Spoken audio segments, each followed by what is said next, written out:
It's Wednesday, March 17th, 2021. I'm attorney Robert Patillo sitting in for Roland Martin. Roland will be joining us at the top of the hour. Here's what's coming up on Roland Martin Unfiltered.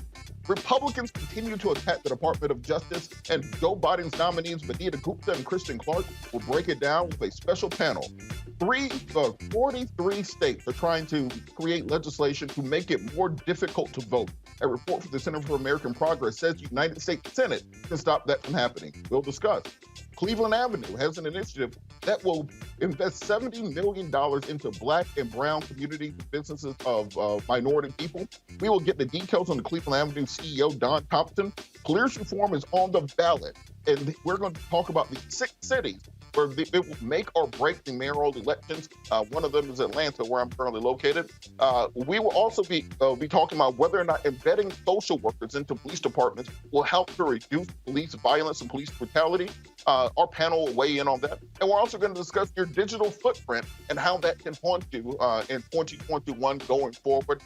Don't let your digital footprint kick you in the butt. We'll be talking to the author of that new book. And I think we're seeing many people be brought down by that right now. Also, we'll have another segment of Crazy A White People. You can't wait to see this guy in action. It's going to be quite an experience, as it always is. It's time to bring the funk on Roland Martin Unfiltered. Let's go. He's got it. Whatever the biz, he's on it. Whatever it is, he's got the scoop, the fact, the find. And when it breaks, he's right on time and it's rolling. Best believe he's knowing. Putting it down from sports to news to politics. With entertainment just for kicks, he's rolling. It's on go, y'all. It's Roland Martin, rolling with Roland now. He's funky, he's fresh, he's real, the best, you know he's Roland Martin now.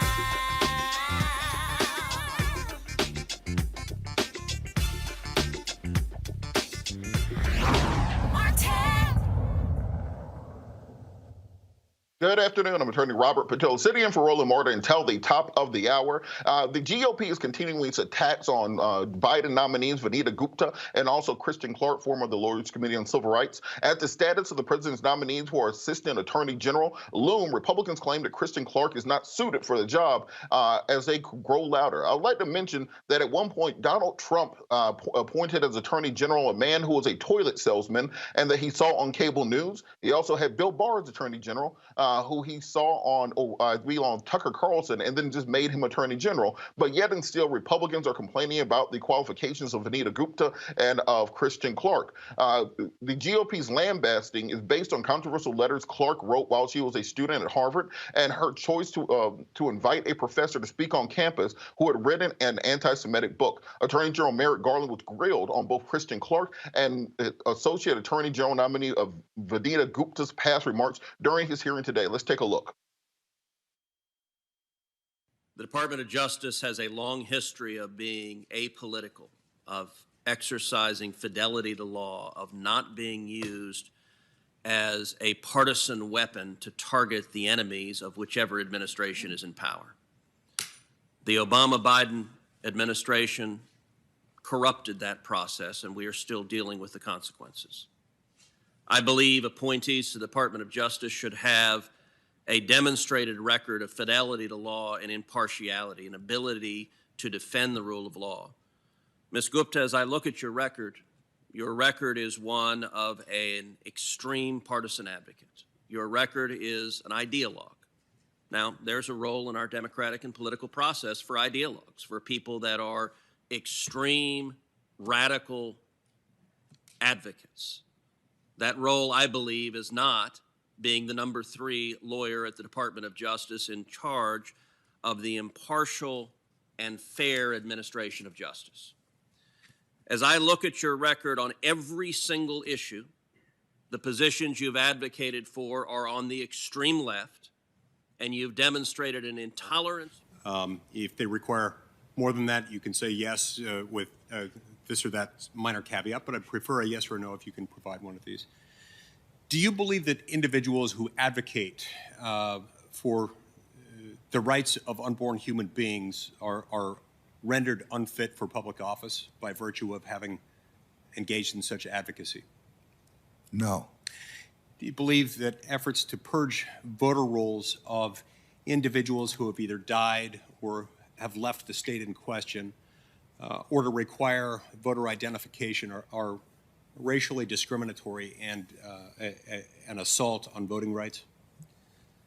This one is one I can't answer yes or no because you're asking about motivations of individuals, some of whom may have discriminatory purpose and some of whom have no discriminatory purpose. Okay. I think that answers my question there because I guess what I'm asking is, does an individual, without knowing more than that, is there anything about those comments or support for those positions that in and of themselves would make that person a racist or an assault on voting rights? Again, there's nothing about the comment itself, but when there's such a thing as circumstantial evidence, obviously, and if there's enormously disparate impact of things that somebody continues to propose, it's not unreasonable to draw conclusions from that. But the mere fact of the statement, no.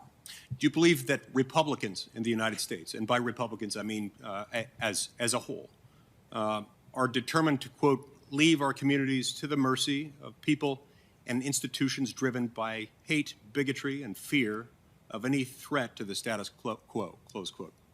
I don't make generalizations about members of political parties. I would never do that.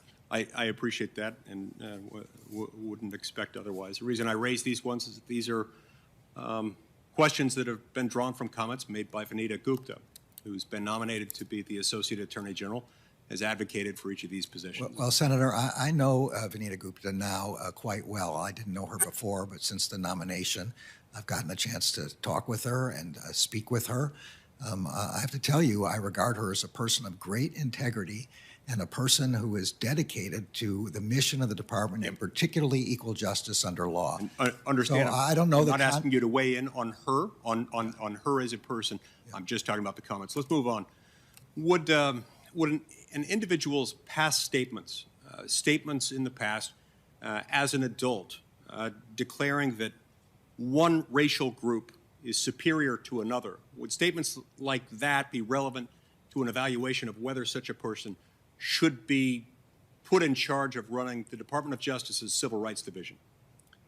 So, Senator, I've read in the last few days these allegations about Kristen Clarke, who I also have gotten to know, who I also trust, who I believe is a person of integrity, whose views about the Civil Rights Division I have discussed with her, and they are in line with my own. I have every reason to want her. She is an experienced former blind prosecutor of hate crimes, and we need somebody like that to be running the... I'm asking about the statement. I'm not asking about her as a person.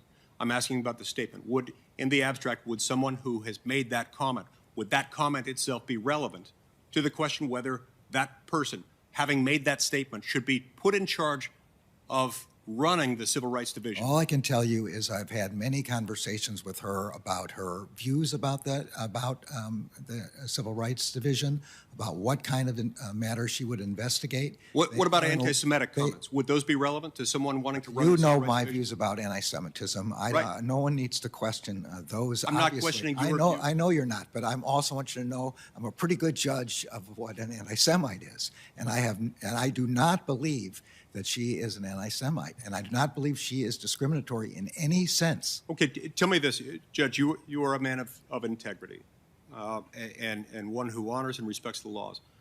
What assurances can you give us, as one who has been nominated to serve as the Attorney General of the United States, that you, if confirmed as Attorney General of the United States, what assurances can you give Americans who are Republican, who are pro-life, who are religious, people who are members of certain minority groups, in short, half or more than half of the country, telling them that the U.S. Department of Justice, if you're confirmed, will protect them if Department of Justice leaders have condoned radical positions like those that I've described. Look, I'll say again, I don't believe that either Vanita or Kristen condone those positions, but and I have complete faith in them.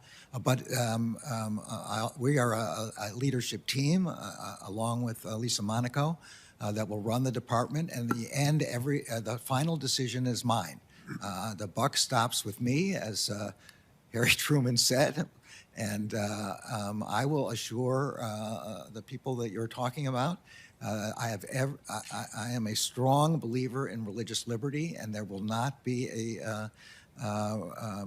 any discrimination under my watch. Thank you.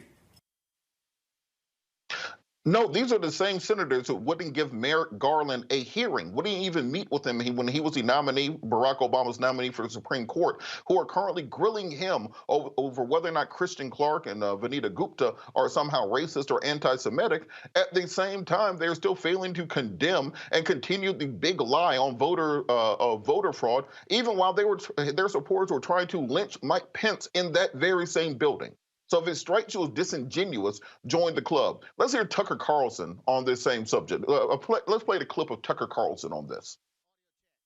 Kristen Clarke is Joe Biden's pick to run the Justice Department's enormously powerful Civil Rights Division. Clarke says her job is simple. It's to end hate. But like so many in her world, Clarke is in fact an enthusiastic purveyor of what she claims to fight. Clarke's been on the show several times.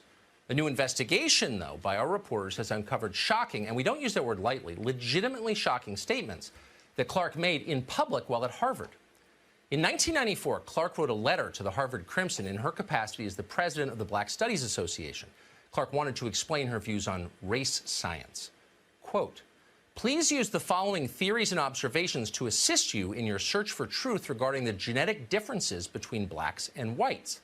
End quotes. You know it's going to be interesting. And it was. Quote, 1, Dr. Richard King reveals that at the core of the human brain is the locus coeruleus, which is a structure that is black because it contains large amounts of neuromelanin, which is essential for its operation. 2, black infants sit, crawl, and walk sooner than whites. 3, Carol Barnes notes that human mental processes are controlled by melanin, that same chemical which gives blacks their superior physical and mental abilities. 4, some scientists have revealed that most whites are unable to produce melanin because their pineal glands are often calcified or non-functioning. Pineal calcification rates with Africans are 5 to 15%, Asians 15 to 25%, and Europeans 60 to 80%. This is the chemical basis for the cultural differences between blacks and whites. And 5, melanin endows blacks with greater mental, physical, and spiritual abilities, something which cannot be measured based on Eurocentric standards. End quote. Let that sink in. Melanin endows black people with greater mental, physical, and spiritual abilities. No, that's not an editorial from the Final Call, Louis Farrakhan's free newspaper. That is a direct quote from the person Joe Biden is about to put in charge of this country's civil rights laws. Even at Harvard, crackpot theories like that were considered deranged and dangerous. After an outcry on campus, Kristen Clarke suggested that she didn't necessarily believe what she had written. Now, the Harvard Crimson, a left-wing paper, did not buy that explanation. Well, does she or doesn't she, wrote the editors. So far, she has given us every indication that she does. And indeed, she did. Just a month later, Kristen Clarke invited the noted Trinidadian anti-Semite, Tony Martin, to speak on campus. Martin, then a professor at Wellesley College, was the author of a self-published manifesto called The Jewish Onslaught. In it, Martin chronicled the, quote, escalating Jewish onslaught against black people. Now, for Martin's fans, like Kristen Clarke, Martin's speech at Harvard did not disappoint. He attacked both Jews and Judaism as a religion. Tony Martin spent his final years giving speeches to Holocaust denial organizations on topics such as, quote, tactics of organized Jewry in suppressing free speech, end quote. Kristen Clarke strongly approved of Tony Martin, and we're not speculating, because as she told the Crimson after his speech, quote, Professor Martin is an intelligent, well-versed black intellectual who bases his information on indisputable fact. So again, directly from Kristen Clarke, Tony Martin's anti-Semitism was based on, quote, indisputable fact. Kristen Clarke has never shed these views. They've simply become more sophisticated. Just last year, as a lawyer, Clarke was fighting for the crudest kind of racial discrimination in college admissions. This fall, she said it was, quote, madness for the federal government to take the side of Asian applicants who had provably been denied college admission purely because of their skin color. But tough luck. As far as Kristen Clarke was concerned, those Asians didn't have enough melanin, and melanin is the key. Speaking of madness, in a sane country, someone like Kristen Clarke would be under investigation by the Civil Rights Division, not running it. How crazy have we become? Well, we will see if Clarke's nomination gets to the U.S. Senate. And if it does, we're in serious trouble. Let's remember, Donald Trump's first nominee for Attorney General was Jeff Sessions. Jeff Sessions, who was denied a federal judgeship in 1986 because he was too racist for Ronald Reagan. And at the time, during his confirmation hearings, Jeff Sessions said, and I quote, "The NAACP, the SCLC, Operation Push, the National Council of Churches are all un-American organizations teaching anti-American values." But Republicans and conservatives did not speak out against Jeff Sessions then, as they did not against Bill Whitaker or Bill Barr, Donald Trump's other attorney generals. But when you're trying to address civil rights, now they have a problem. There's a 30-second ad directly attacking these women. Let's see the ad. Murders on the rise, faster than ever before. Biden appoints Vanita Gupta for a top job in the Justice Department. She supports defunding the police, led a group that wants to reduce punishments on white supremacists, even terrorists. When our cities burned, Gupta could have stood for law and order for victims. Instead, she advocated to let convicts out of jail. Biden promised unity, but this is a dangerous appointee at a dangerous time. Let's go to our panel. Joining us today, we have Executive Director of the National Council of Negro Women, also former Executive Director of Rainbow Push Coalition Peachtree Street Project, Attorney Janice Mathis, also President of the National Bar Association and Chairman of the Board for the Rainbow Push Coalition. We have Attorney C.K. Hoffler, and also from the Black Women's Roundtable, Executive Director Ms. Melanie Campbell joining us today. So I want to throw this to the panel. Why are these Republicans suddenly up in arms about Vanita Gupta and the other nominees, but did not have the same outrage for a racist leprechaun like Jeff Sessions or Bill Whitaker or Bill Barr? I'll ask you first, Attorney Mathis. Well, thank you, Robert. It's a pleasure to be here with my good sisters Melanie and with CK. That's always a good thing. But we're facing, this isn't about logic or about respect for the rule of law. This is a raw power grab based on extreme fear and just afraid of what the future holds in this country and the demographics here. But what's interesting to me about it, they kept saying radical, they're radical. And I thought back 150 years ago, giving African Americans the right to vote and land being confiscated and given to them, that was also radical. Remember the radical Republicans? They switched names, but it's the same philosophy. None of the benefits of citizenship are owed to Black folks. And these women, we need an independent Justice Department. William Barr has really corrupted what it means to be an independent. And with this report that just came out this week, we see that folk at the Justice Department might have been complicit in the Russian interference with the 2020 election, not the 2016 one. So you have to consider the source. I mean, I'm sitting there looking at them ranting and raving at Kristen Clarke and Vanita Gupta and wondering, how stupid do they think their voters are that they didn't hear their prior inconsistent statements? CK just is picking up on that. This idea that people who defend civil rights are somehow radical. We read the quote from Jeff Sessions, when Jeff Sessions said the NAACP, SCLC, Operation Push, and any other group fighting for civil rights were radical and un-American back during his confirmation hearing in the 80s. But suddenly, despite the fact Republicans had no objection to that, now they have objections when you have women who are really fighting for civil rights. Help us understand what's going on. Well, you can't understand the inexplicable. You can't understand the ridiculous. You can't understand craziness. You can't understand lunacy. It is completely an exercise to me in craziness. Tucker Carlson said craziness. What's crazy is when you have two eminently qualified, intellectually proven women who have trial experience, who have life experience, who have leadership experience, who have worked at the Justice Department, who know their practice areas and subject matters inside out, have a proven track record. You look at the case of Kristen Clarke, she's going to be overseeing civil rights. Of course, she must have experience in civil rights. So it is an exercise in lunacy to sit and dissect their backgrounds in the manner in which it's being done, because it's simply based on their race and to some degree gender. It's just, for me, that's completely transparent. It's hypocritical. And frankly, these lawmakers need to be ashamed of themselves. I hope when they go home that someone is putting them in check, because it would be a travesty, although this is a standard playbook. We saw it with Lonnie Guinier. We've seen it before. There's nothing new, but it is sad, it's tragic, and I just hope and pray that the American people this time around make enough calls and put enough pressure on the senators so that these two eminently qualified women are confirmed and will be at the Justice Department. We need high-level, strong people, women like these two in the Justice Department.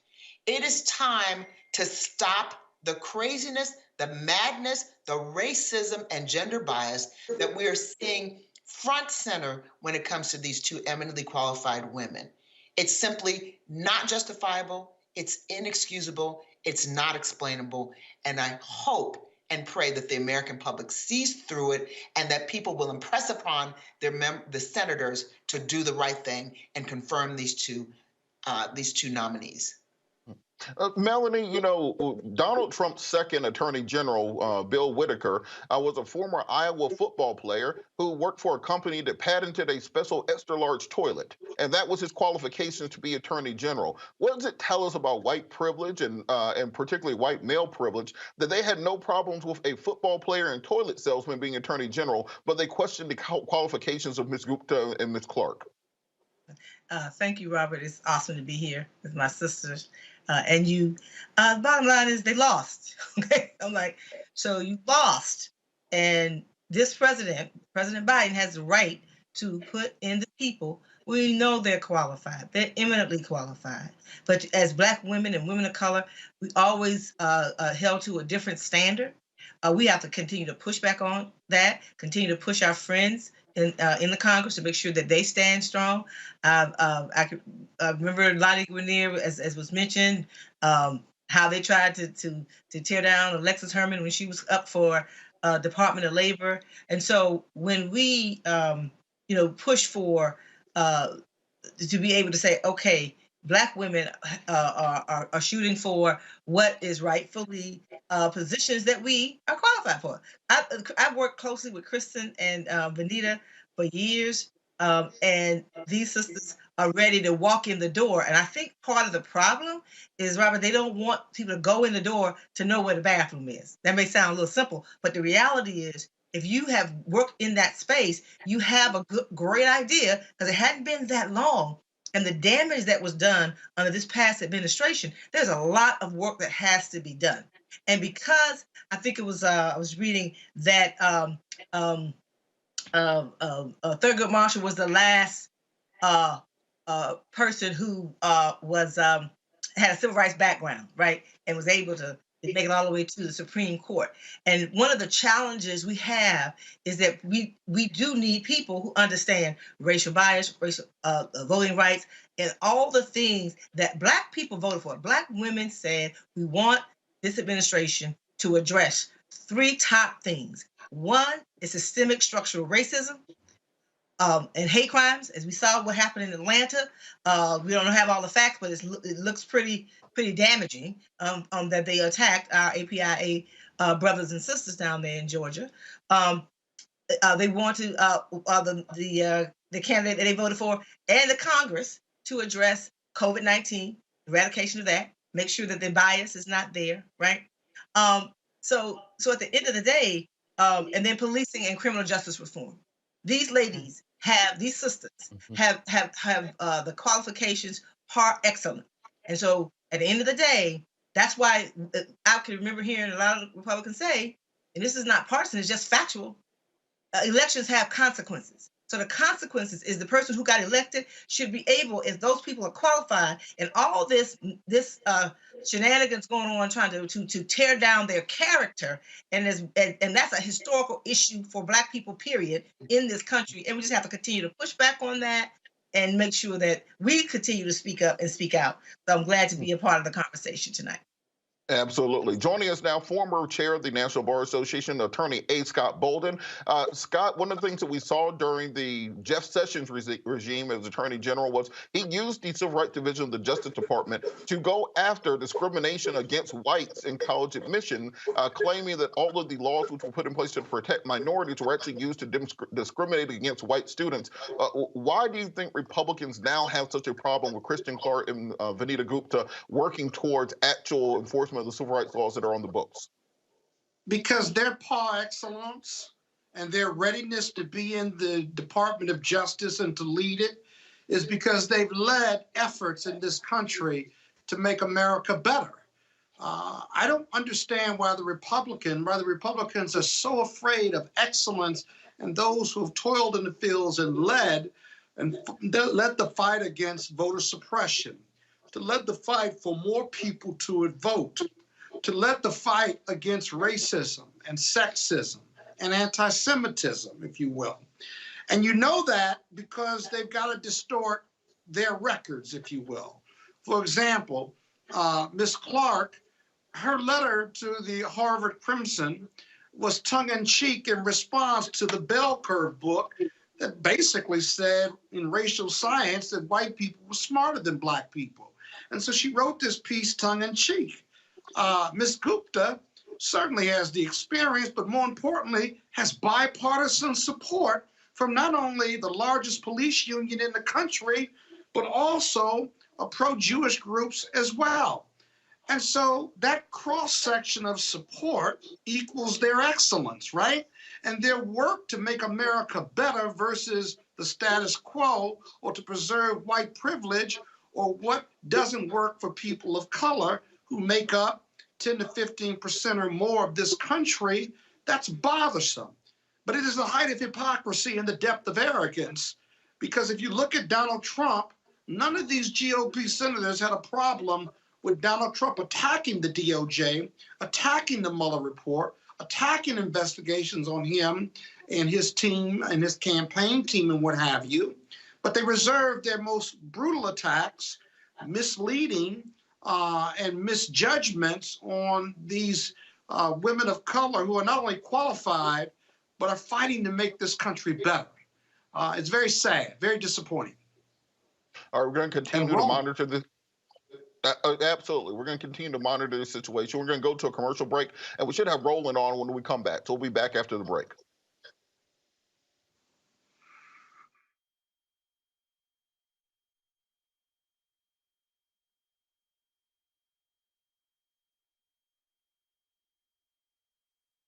Senators, this cannot be our future. Do not concede, Mr. President. Fight hard.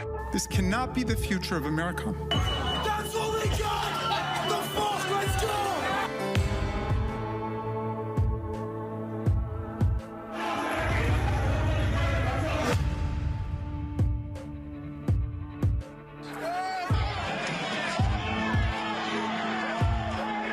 American patriots start taking down names and kicking ass. Where the fuck are they? Everybody stay down. Where the fuck is this? People died that day.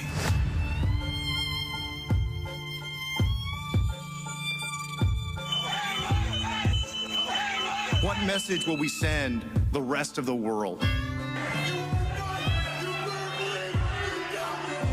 What happened today in Washington, D.C. is not America has stood for some very important things. I think what we've seen in the United States is terribly distressing. Incited by the current president. President Trump.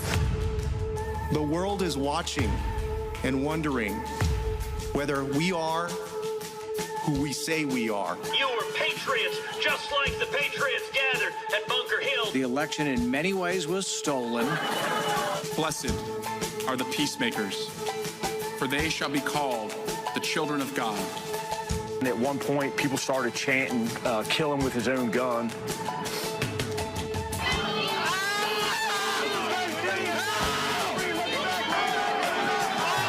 They thought they were going to die. Watching someone use an American flagpole to spear and pummel one of our police officers ruthlessly, mercilessly. We didn't need more witnesses. We needed more senators with spines.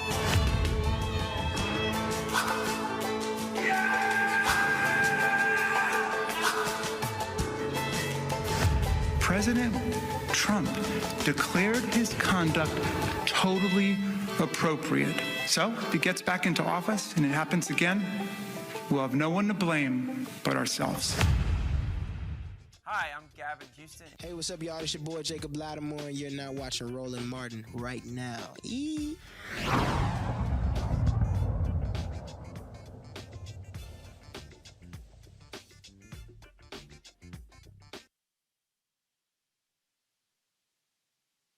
All right, we're coming back. We should have Roland on the line now. Roland, are you there? Yeah, Robert, actually, I'm in your city here in Atlanta. I'm taping the Urban One Honors, and so we're here in Austell, Georgia, and so glad to be here. But so we're still, literally are still taping it, and so that's why I had to come in late, dip in, and dip right back out. So I appreciate you holding it down. Scott, you always talk about wanting to host a show. I trust Robert a lot more than I trust Scott hosting the show. So that's why we got Robert doing it. But it's all good. It's all good. Let's go to our next story, folks. Yeah, appreciate that. Folks, we often talk about the importance of African Americans owning businesses, being entrepreneurs, but it comes down to capital. Well, there's a new private equity firm, Cleveland Avenue, being led by the former CEO of McDonald's, Don Thompson, that is focused on investing in black and other minority-owned businesses, individuals with great ideas, but who traditionally aren't getting access to capital. Don Thompson joins us right now. Don, how you doing? I am good, Roland. How you doing, man? My brother, good to see you. Don't mind Scott Bolden. He's a Kappa. He cannot handle when alphas are running stuff, so we'll deal with him later. We'll just pat him on the head, Don. Hey, you know, Fred, everybody ain't able, but, you know, we're going to do the best we can. Yeah. We'll do the best we can to include them in what we do. So, Don, explain to us, really, what is Cleveland Avenue? First of all, where does the name come from, Cleveland Avenue? Well, and I think you probably know, Roland, but the name came from, actually, Cleveland Avenue is a street both my wife, Liz, and I grew up on in Chicago. And it is, it's in the neighborhood that people would normally, it's Cabrini Green on one side, Near North on the other side, neighborhoods people historically said were those kind of neighborhoods that, you know, good things don't necessarily come out of. However, having said that, we were blessed. We called them neighborhoods of love. And so what we wanted to do was call the endeavor that we started 5 years ago, Cleveland Avenue, because it pulls us right back to where we always were and where our hearts and minds still are, which is we have brilliance coming out of those neighborhoods, brilliance coming out of black and brown folks. And we need to make sure that we celebrate that brilliance and support it. Now, this is called the Cleveland Avenue State Treasurer Urban Success Initiative, or CAST US. And so who exactly will we be targeting? Will it just be there in Chicago? Will it be all across Chicago or just parts of Chicago? Or will you be investing in companies across the country? Well, right now, bro, this is our third fund. So we have Cleveland Avenue Food and Beverage Fund 1. We have number 2 that we've started. Actually, 1, people are familiar with us from investing in things like Beyond Meat, Farmer's Fred, Somers, Red Bay Coffee with Cable Conte. So people remember that one and they know about food and beverage. Cast Us is our first, what we would call, it's the first fund that is focused on making sure that we are supporting fully our Black and brown entrepreneurs, our women entrepreneurs. So 75% of this fund is focused on the south and west sides of the city of Chicago. 75% of this fund will be focused on Black and brown entrepreneurs. And at least half of this fund is going to go to women entrepreneurs. And so we are very, very focused on being able to support that group, because as you look at it today, Black and brown entrepreneurs represent roughly less than 2% of all venture capital investments. That's it, 2%. Women are in the high single digits. And so when you look at the combination of that, think about Black and brown women as well and where they fit. So our fund is focused on Black and brown men and women entrepreneurs, and very, very focused on ensuring that we can support them and the ideas that they have for their businesses. Don, last night we had a 2-hour conversation talking about the future of Black media. And one of the things that we talked about was the lack of advertising support that goes to Black businesses.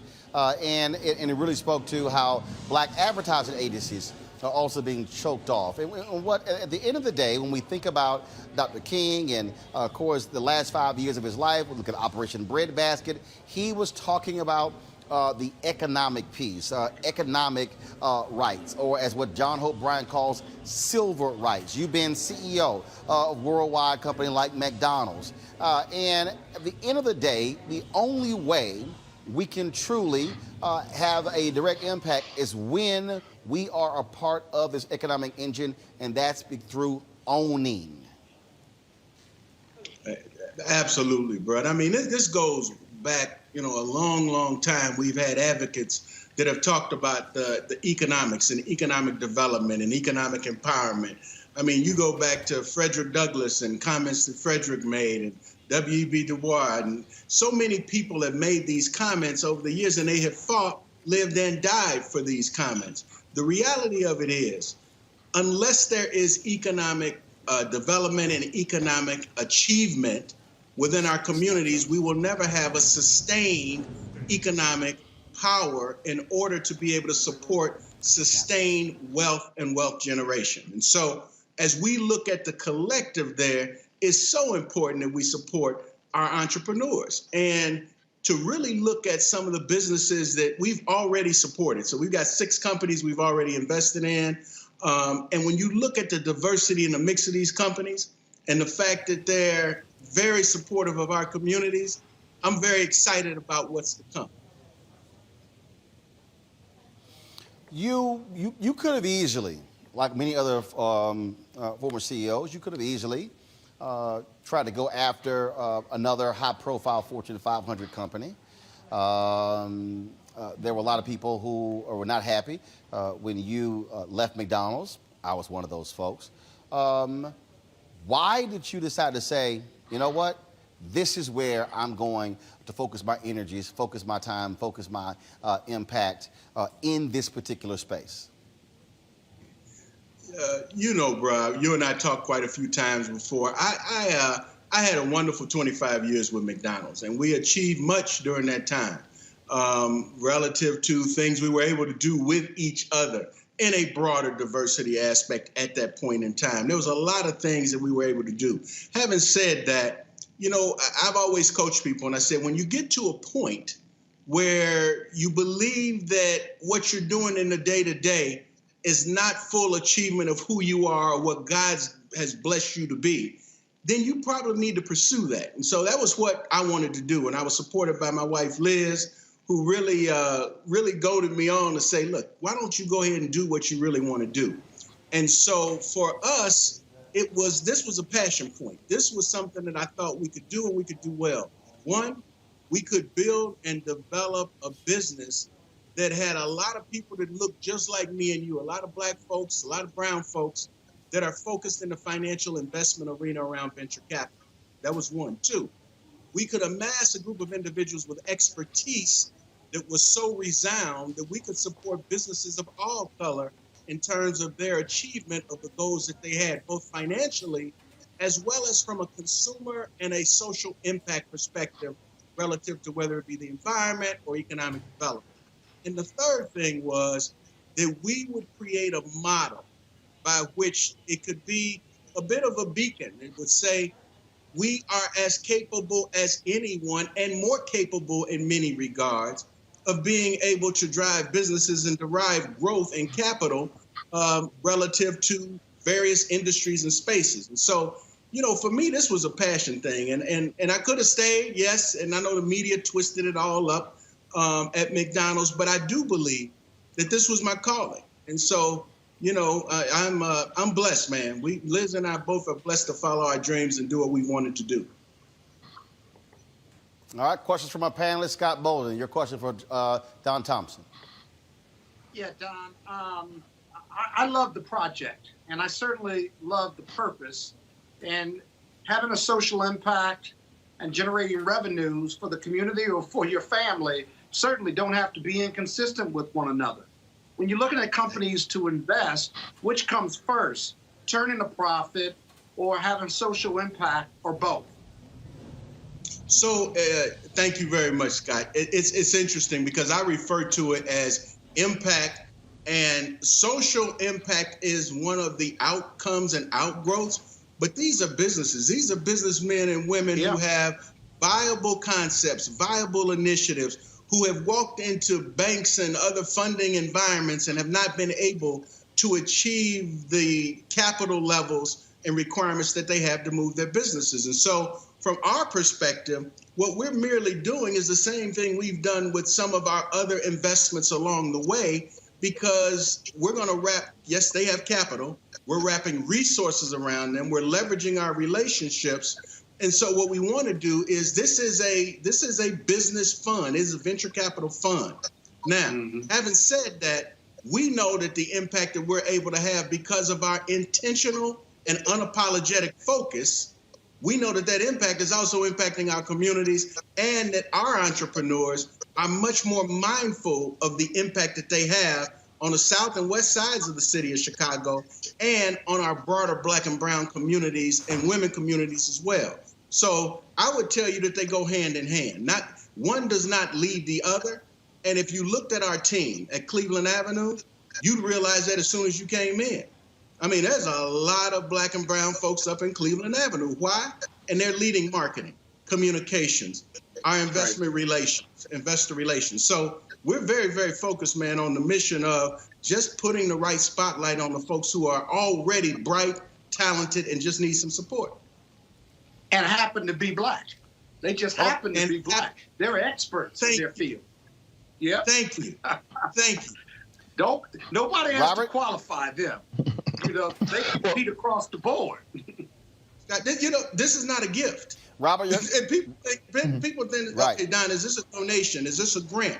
No, these are investments in capable businessmen and women. That's right. That's right. That's right. No doubt. Absolutely. Robert, your question for Don.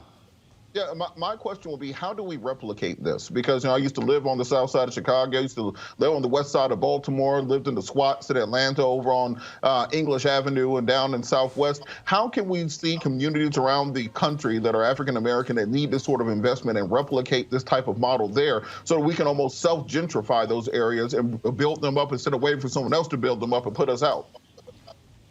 Robert, I'm so glad, brother, that you asked that question, because one of the reasons that this was put together the way it was, and I'll speak to it, is because I also wanted to create a model.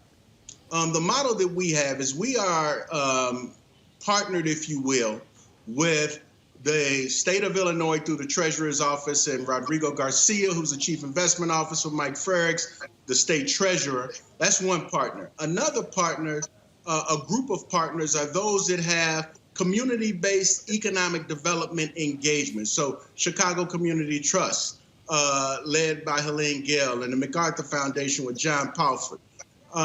And with them, and then we have a couple financial institutions. We've got the Joyce Foundation, and then we've got about 5 family foundations. So why did we put it together that way? It was intentional. It was meant to say that you too, venture capital group, PE group, can partner in the same way to provide not just capital resources, but expertise resources, and lend your relationships to support these entrepreneurs. All right. And we'll share Don with whoever Thompson, wants to see. that's certainly Well, Don, I think it's a great initiative. It is important that, again, we have access to those dollars because the reality is this here. Pre-COVID, there were 2.6 million black-owned businesses in this country. 2.5 million, as we talk about all the time on this show, had one employee doing average revenue of $54,000. The biggest issue we're talking about is capacity. And that is if you can't grow capacity, then you can't thrive and build in this country, in this economy. And so this type of investment is important for these businesses. And so certainly good luck with it and keep us abreast of how it's going. Hey, I most definitely will, Roland. And thank you so much for all that you do and the team does, bro. You have been committed to all of us for the betterment of all of us and educating and informing all of us for a long time. And so just appreciate you continuing to wave and the banner and carry the flag, bro. I appreciate it. Don Thompson, Cleveland Avenue. Thanks a lot. All right. Be good. Yes, sir. Gotta go. We gotta go to the break, folks. When we come back, we'll talk voting rights, what's happening all across the country, massive voter suppression, and the pushback against it. That's next on Roland Martin Unfiltered. If people begin to believe that their democracy is fraudulent, if they conclude that voting is a charade, the system is rigged, then God knows what could happen. They rigged an election. They rigged it like they've never rigged an election before. Actually, we do know what could happen. It's happening right now. The U.S. Capitol overrun, under siege. Pro-Trump extremists storming inside, flooding the halls, reaching the floor of the House of Representatives and the Senate. Millions of Americans sincerely believe the last election was fake. It was a landslide election, and everyone knows it. We will not go quietly into the night. When thousands of your countrymen storm the Capitol building, if you don't bother to pause and learn a single thing from it, then you're a fool. I know your pain. I know you're hurt. We had an election that was stolen from us. We got to this sad, chaotic day for a reason. It is not your fault. It is their fault.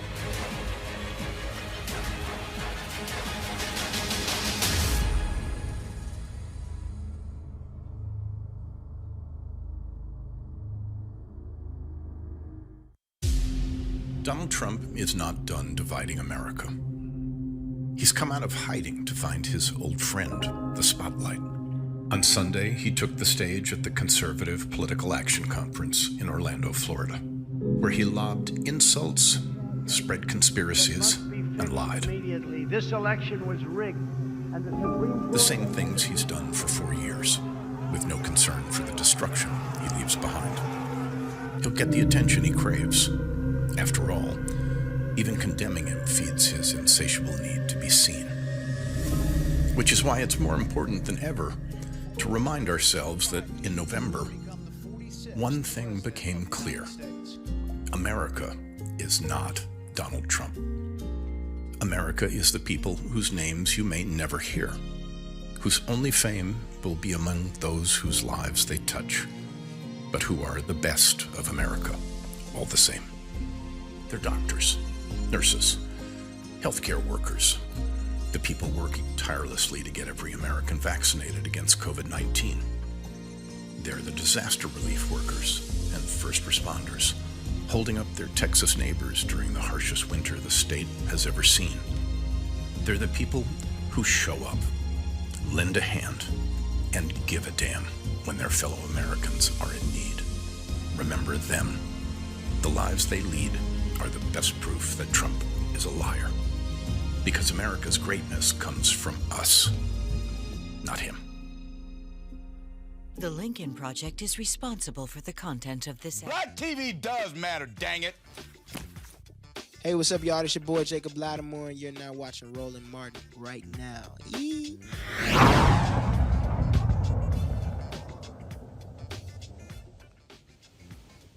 Folks, as I said, I'm here in Atlanta. We've been covering, of course, the voter suppression bills being pushed by Republicans in this particular state. It is ground zero for voter suppression. This actually happened today. This was a tweet that came from Fair Fight. Georgia House Republicans, led by Representative Barry Fleming, are rushing out a 93-page substitute to Senate Bill 202 right before a key committee meeting to try and ram through their anti-voting agenda as part of their unconstitutional attacks on Georgians' voting rights. That's the type of things that have been happening here. We told you the New Georgia Project, as well as Black Voters Matter, been putting pressure on major corporations in Georgia, Coca-Cola, Home Depot, UPS, and others to come out against these voter suppression bills. Salesforce, their CEO, he tweeted out their strong opposition to these particular bills. And so this is not just happening in Georgia, Texas, Iowa, Mississippi, Tennessee, Alabama, Florida, happening all across the country, led by Republicans. And so the battle continues everywhere. Let's go to our next guest, William Pott Rogers, Managing Director of Democracy and Government Reform for the Center for American Progress. William, glad to have you in Roland Martin Unfiltered. Thanks for having me back, Roland. When we talk about power, when we talk about the ability to impact public policy, if you're able to keep people from voting, then that keeps you in power. Republicans want to be able to politically gerrymander. They want to be able to control the redistricting process. They want to be able to maintain, by doing that, you maintain control of the House, the Senate, and the governor's mansion, and that's how they're able to further drive their agenda. That's why these voter suppression bills must be stopped. You have it exactly correct, Roland. This is really about power and the backlash that we're seeing in these states across the country. Almost 300, I believe, voter suppression bills. You mentioned what's going on down in Georgia and in the other states. These are just a response to people voting. If you think about it, in 2020, because of the circumstances of the pandemic, more people had access than ever to mail-in voting, to early voting, and people exercised their right to vote. Not just, well, least of which because Donald Trump was on the ballot and we needed to get him out. But people, when you give them the opportunity to vote, they will vote. And it seems like the only tactic that conservatives and Republicans in these state capitals have decided to use is to suppress people's votes. It's really the hugest wave of voter suppression we've seen in a long time. You know, the thing that really jumps out here is that, people say, look, okay, this is really no big deal. Well, I keep trying to let folks know, when you change these laws, you aren't just impacting the presidential race, the U.S. Senate race and congressional races. You're impacting school districts. You're impacting city council races, county government races. These laws would change the voting process for the state in every election. Yeah, no, it's really, after the 2020 election and after every election, really, we say to voters who become engaged, stay in the fight, keep in front of your lawmakers to know what's going on. This is a perfect example of why, because this is happening sort of in the blink of an eye after people revolve the door from the 2020 election. And as you said, it will impact elections up and down the ballot. And so it's really critical that people are paying attention, pushing back, interfacing with groups that you mentioned, like Fair Fight down in Georgia, and also really important that people are paying attention to what's going on in Washington with the For the People Act, which would really fight some of these heinous voter suppression tactics designed to lock people back out of the system. Robert, when it comes to that particular federal legislation, President Joe Biden recently has now spoken out against the filibuster. Pressure from groups like Rainbow Push and others must be applied to Congress, because if they do not act and allow Republicans to pass these bills, they're guaranteeing future losses, guaranteeing those losses. Go ahead. No. Robert first. Robert, then William. Go ahead, Robert. Yeah, you're completely right. And we have to understand that when we're talking about fighting this filibuster, Republicans are not fighting from an even playing field as Democrats are. The 50 Democrats in the Senate represent 40 million more voters than those 50 Republicans. Republicans have not won a popular vote in a presidential election in 17 years. Indeed, they've won one time in the last 30 years. Right? There was a survey done of political registration. 34% of Americans registered as independents, 33 as Democrats, only 29 as Republicans. So why are we keeping around this arcane filibuster rule that allows a minority group? We keep calling ourselves minority. No, we are in the majority ideologically in this country. We allow a small minority group, primarily of white voters who are outside the mainstream, who don't live in urban areas, to control our politics. At this point in time, the only way the Democrats win going forward is by reforming the filibuster and pushing through the legislation. If you look at what's going on in Georgia, Georgia's 35% African American and 15% Latino. That's already 50% of the vote. If you did not have gerrymandering, if you did not have Republican redistricting, if you did not have voter suppression and closing of polling locations, then you would not have Republicans running all the constitutional offices and also having a constitutional majority in the House and the Senate in the state. So it is imperative to overturn and break the filibuster and pass through the type of voting rights legislation needed to actually have a democracy and not simply an oligarchy. Yeah, no, Scott, you have your question for William. Question is, I'm sorry, William, go ahead. William, go ahead. No, I was just going to say I couldn't agree more. And, you know, the HR 1 and S1, the For the People Act, is exactly the kind of bill that, you know, the kind of policy that people think might end up giving Democrats the path to change the rules and to not only to pass transformational democracy reform for the American people, but also to pass all the other things, right, that McConnell and the Republicans have kept in his legislative graveyard, so-called, over the years. And so this is both about voting rights and democracy and all the things that you spoke to eloquently, but also about all of the other policies that we're fighting on as well. Well, it goes to the very basis of our democracy. It's that serious. And not only must they fight the filibuster, right? And the Democrats are the only ones talking about bipartisanship. We need to be talking about these 5 open Senate races and surviving 2022 and adding seats, not losing seats, and reversing that political trend. Because if you don't fight the filibuster now and get this voter legislation passed at the federal level, you may not have another chance to do it. And the reality is you have a party that is unpopular with unpopular policies that cannot win without suppressing the vote in the American democracy. Think about that. One man, one vote, the will of the people. The Republicans literally stand for suppressing the vote, not having that, so they can control or maintain some power. That's crazy. And yet and still, that is their only survival technique, not because they're more Democrats than Republicans, but because the Republican policies are more offensive than the Democratic policies are that stand for all the people. Not perfect, but clearly more in line with the people than the conservative and the GOP and what they stand for. William Rogers, final comment.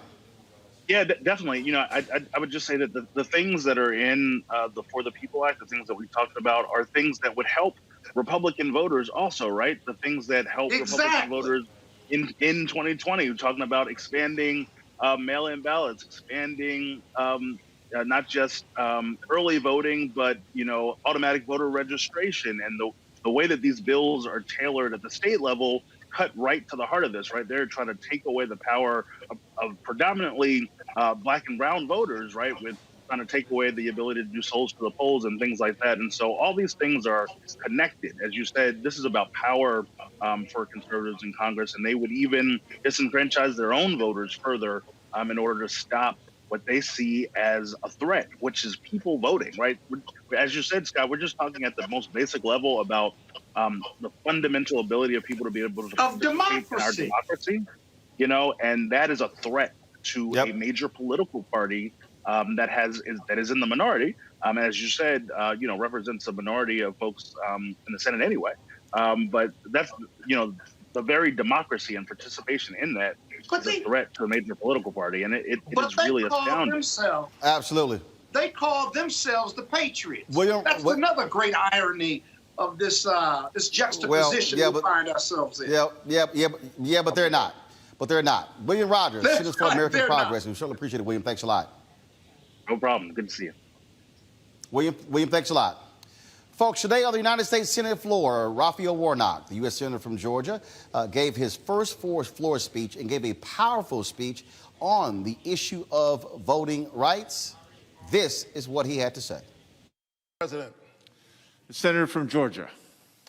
Mr. President, before I begin my formal remarks, I want to pause to condemn the hatred and violence that took 8 precious lives last night in metropolitan Atlanta. I grieve with Georgians, with Americans, with people of love all across the world. This unspeakable violence visited largely upon the Asian community is one that causes all of us to recommit ourselves to the way of peace, an act of peace that prevents these kinds of tragedies from happening in the first place. We pray for these families. Mr. President, I rise here today as a proud American and as one of the newest members of the Senate in awe of the journey that has brought me to these hallowed halls, and with an abiding sense of reverence and gratitude for the faith and sacrifices of ancestors who paved the way. I am a proud son of the great state of Georgia, born and raised in Savannah, a coastal city known for its cobblestone streets and verdant town squares, towering oak trees, centuries old and covered in gray Spanish moss, stretched from one side of the street to the other, bend and beckon the lover of history and horticulture to this city by the sea. I was educated at Morehouse College, and I still serve in the pulpit of the Ebenezer Baptist Church, both in Atlanta, the cradle of the civil rights movement. And so, like those oak trees in Savannah, my roots go down deep, and they stretch wide in the soil of Waycross, Georgia, and Burke County, and Scriven County. In a word, I am Georgia, a living example and embodiment of its history and its hope, of its pain and promise, the brutality and possibility. Mr. President, at the time of my birth, Georgia's 2 senators were Richard B. Russell and Herman E. Talmadge, both arch segregationists and unabashed adversaries of the civil rights movement. After the Supreme Court's landmark Brown versus Board ruling outlawing school segregation, Talmadge warned that blood will run in the streets of Atlanta. Senator Talmadge's father, Eugene Talmadge, former governor of our state, had famously declared, "The South loves the Negro in his place, but his place is at the back door." When once asked how he and his supporters might keep black people away from the polls, he picked up a scrap of paper and wrote a single word on it: pistols. Yet there is something in the American covenant, in its charter documents, and its Jeffersonian ideals that bends toward freedom. And led by a preacher and a patriot named King, Americans of all races stood up. History vindicated the movement that sought to bring us closer to our ideals, to lengthen and strengthen the cords of our democracy. And I now hold the seat, the Senate seat, where Herman E. Talmadge sat. And that's why I love America. I love America because we always have a path to make it better, to build a more perfect union.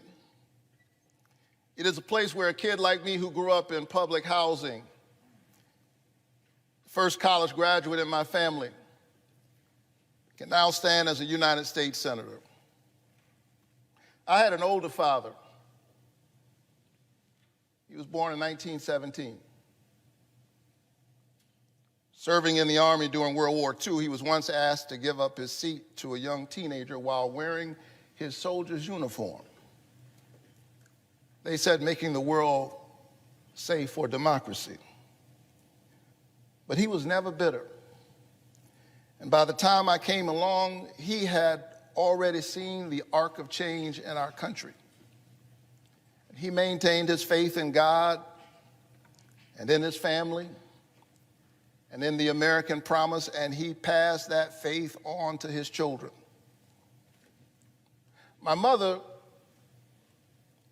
grew up in Waycross, Georgia. You know where that is? It's way across Georgia.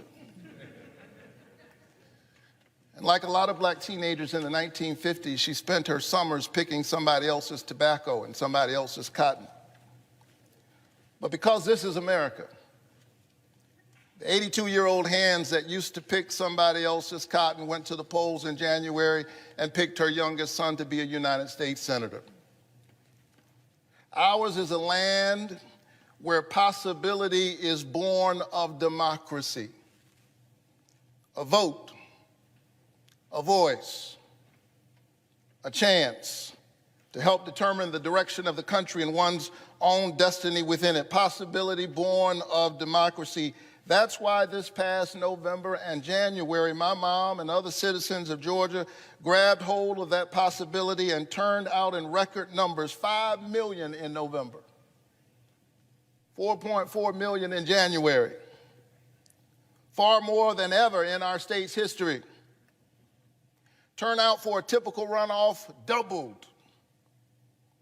And the people of Georgia sent their first African-American senator and first Jewish senator, my brother John Ossoff, to these hallowed halls.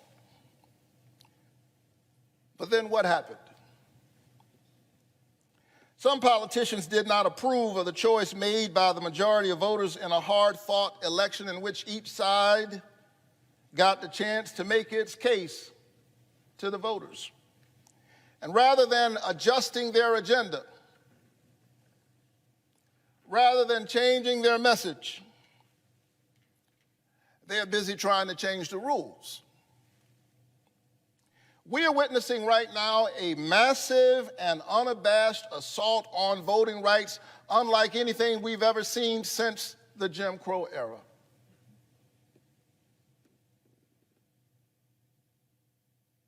This is Jim Crow in new clothes.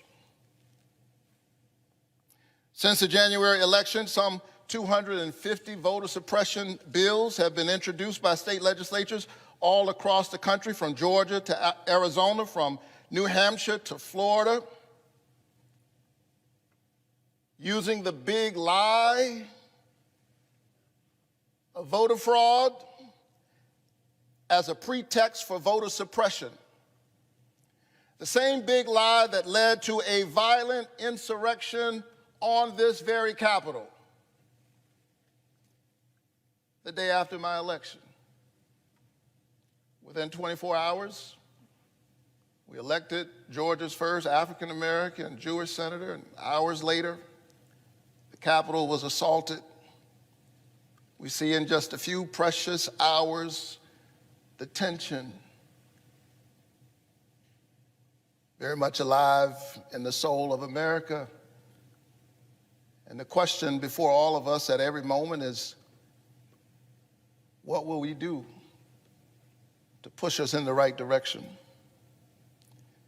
And so politicians driven by that big lie aim to severely limit and in some cases eliminate automatic and same-day voter registration, mail-in and absentee voting, and early voting and weekend voting. They want to make it easier to purge voters from the voting roll altogether.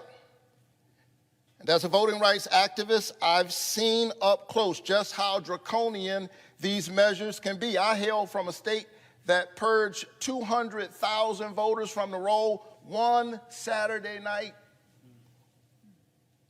in the middle of the night. We know what's happening here. Some people don't want some people to vote.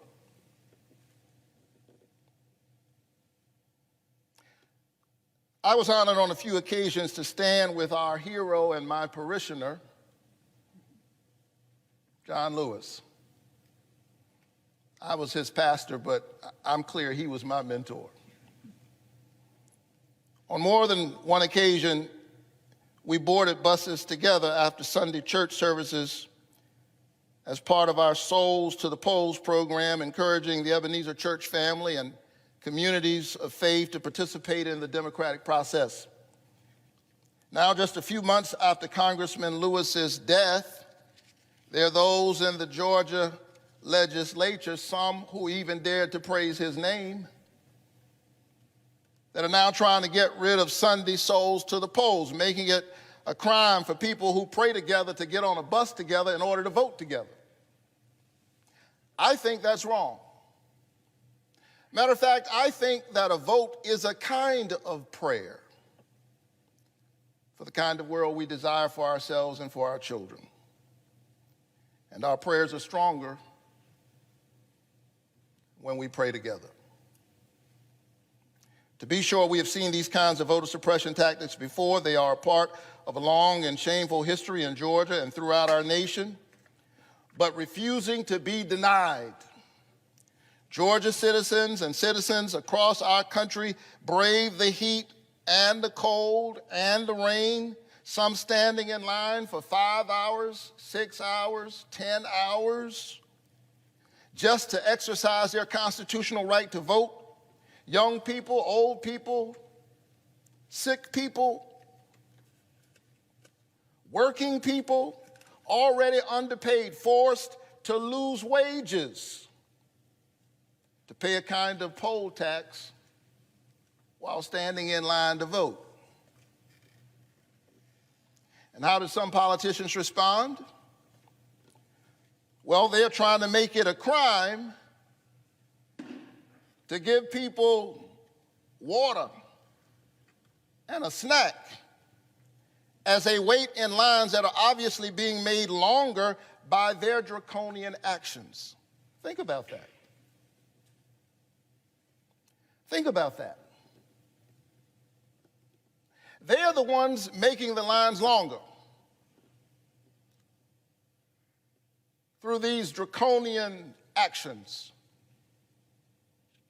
And then they want to make it a crime to bring grandma some water while she's waiting in a line that they're making longer. Make no mistake, this is democracy in reverse. Rather than voters being able to pick the politicians are trying to cherry pick their voters. I say this cannot stand. And so I rise, Mr. President, because that sacred and noble idea, one person, one vote, is being threatened right now. Politicians in my home state and all across America, in their craven lust for power, have launched a full-fledged assault on voting rights. They are focused on winning at any cost, even the cost of the democracy itself. And I submit that it is the job of each citizen to stand up for the voting rights of every citizen. And it is the job of this body to do all that it can to defend the viability of our democracy. And that's why I am a proud co-sponsor of the For the People Act, which we introduced today. The For the People Act is a major step in the march toward our democratic ideals, making it easier, not harder, for eligible Americans to vote by instituting common sense pro-democracy reforms, like establishing national automatic voter registration for every eligible citizen, and allowing all Americans to register to vote online and on Election Day, requiring states to offer at least 2 weeks of early voting, including weekends, in federal elections, keeping Souls to the Polls programs alive, prohibiting states from restricting a person's ability to vote absentee or by mail, and preventing states from purging the voter rolls based solely on unreliable evidence like someone's voting history, something we've seen in Georgia and other states in recent years.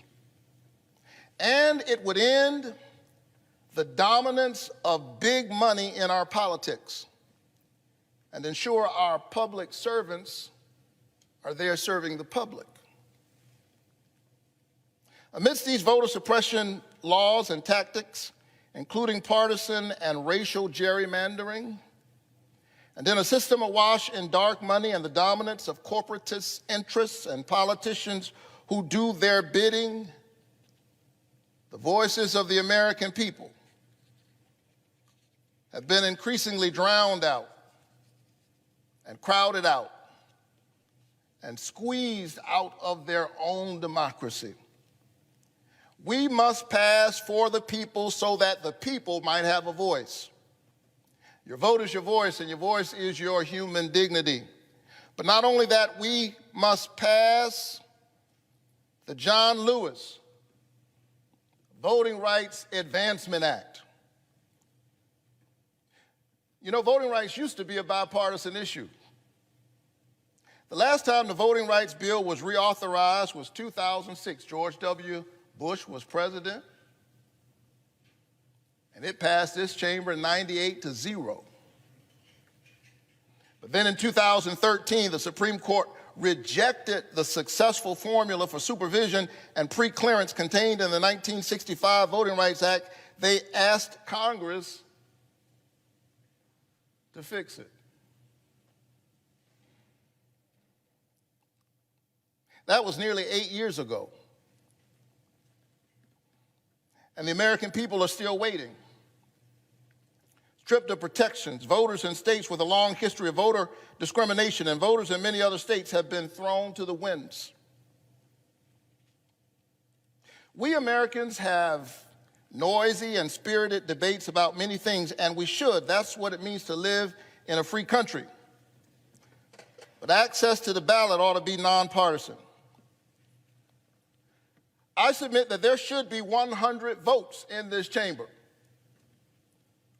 for policies that will make it easier for Americans to make their voices heard in our democracy. Surely, there ought to be at least 60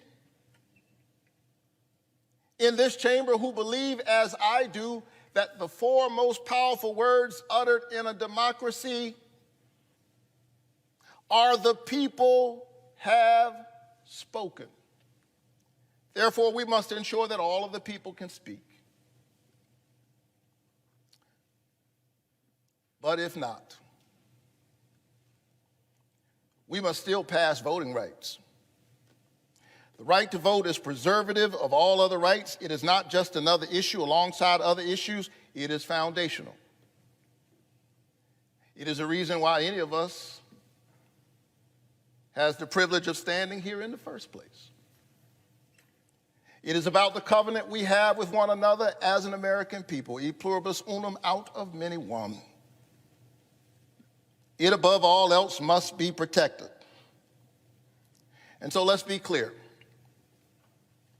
I'm not here today to spiral into the procedural argument regarding whether the filibuster in general has merits or has outlived its usefulness. I'm here to say that this issue is bigger than the filibuster. I stand before you saying that this issue, access to voting and preempting politicians' efforts to restrict voting, is so fundamental to our democracy that it is too important to be held hostage by a Senate rule, especially one historically used to restrict expansion of voting rights. It is a contradiction to say we must protect minority rights in the Senate while refusing to protect minority rights in the society. Colleagues, no Senate rule should overrule the integrity of our democracy. And we must find a way to pass voting rights whether we get rid of the filibuster or not.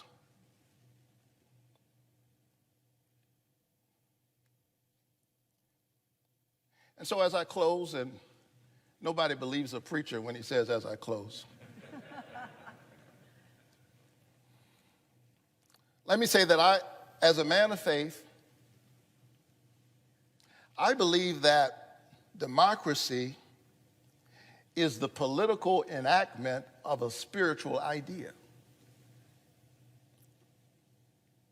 The sacred worth of all human beings. The notion that we all have within us a spark of the divine and a right to participate in the shaping of our destiny. Reinhold Niebuhr was right.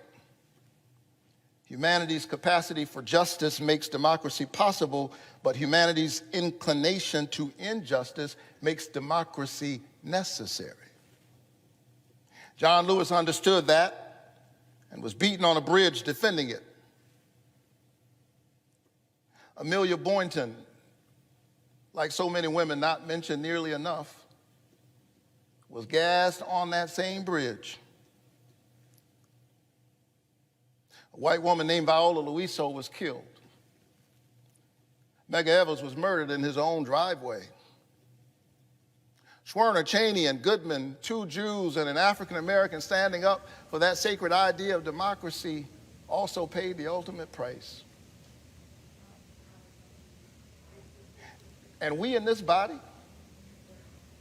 would be stopped and stymied by partisan politics, short-term political gain,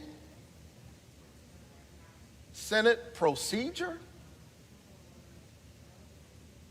I say let's get this done no matter what. I urge my colleagues to pass these two bills, strengthen and lengthen the cords of our democracy, secure our credibility as the premier voice for freedom-loving people and democratic movements all over the world, and win the future for all of our children. Mr. President, I yield the floor.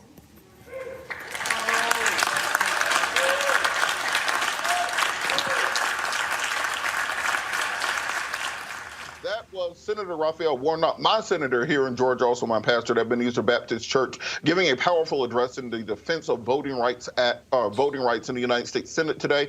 It is crucial that we pass through the John Lewis Voting Rights Act, SB, and also the Senate bill on voter protection. We are seeing across the country attacks on the right to vote, and it's very important for everyone to contact their senators, join civic organizations, fight back against voter suppression. Again, we represent the majority, and we have to stop allowing a dedicated minority to prevent us from progressing forward. Got to thank the guests today, A. Scott Bolden, Janice Mathis, C.K. Hoffler, Melanie Campbell for joining us. I thank Roland. He had to check out a little bit early. He will be back tomorrow. And then join the Bring the Funk fan club. And as Roland would say, we'll be back tomorrow.